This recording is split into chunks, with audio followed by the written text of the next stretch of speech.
ফালাকাটা ব্লকের পৃথক তিনটি এলাকায় পথ অবরোধ করল সারা ভারত কৃষক সভা।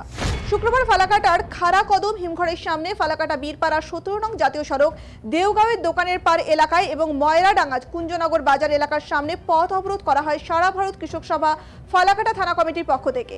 মূলত আলুর ন্যূনতম মূল্য 1300 টাকা কুইন্টাল দিতে হবে, উৎপাদিত সমস্ত আলু হিমঘরে রাখার ব্যবস্থা করা, সমস্ত ফসলের সহায়ক মূল্য, কৃষি ঋণ মুকুব, চালের দাম কমানোর দাবি সহ বিভিন্ন দাবিতে এই পথ অবরোধ।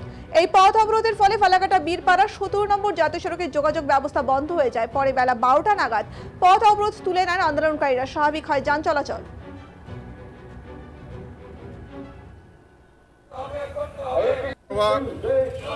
সংযুক্ত কিষাণ মোর্চার ডাকে গোটা রাজ্য জুড়ে সকাল 11টা থেকে 12টা পর্যন্ত আলুর ন্যূনতম সহায়ক মূল্য 1300 টাকা কুইন্টালের দাবি সহ কৃষকের আলু যাতে হিমঘরে রাখার ব্যবস্থা করা হয়, গ্রাম পঞ্চায়েত ভিত্তিক যাতে আলু ক্রয় কেন্দ্র গড়ে তোলা যায়, কৃষি ঋণ মুকুব এবং চালের দাম কমানোর দাবিতে গোটা রাজ্য জুড়ে আমরা এই কর্মসূচি নিয়েছি।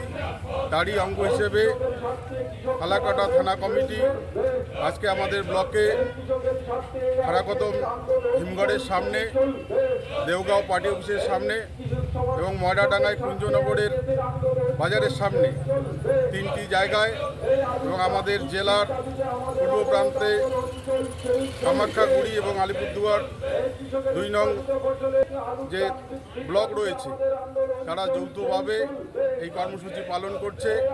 অপরদিকে আমাদের পার্শ্ববর্তী জেলা জলপাইগুড়ির ধূপগুড়িতে এবং 73 মোড়ে এই কর্মসূচি চলছে এবং এই কর্মসূচিতে ব্যাপক কৃষকরা সাড়া দিয়েছেন।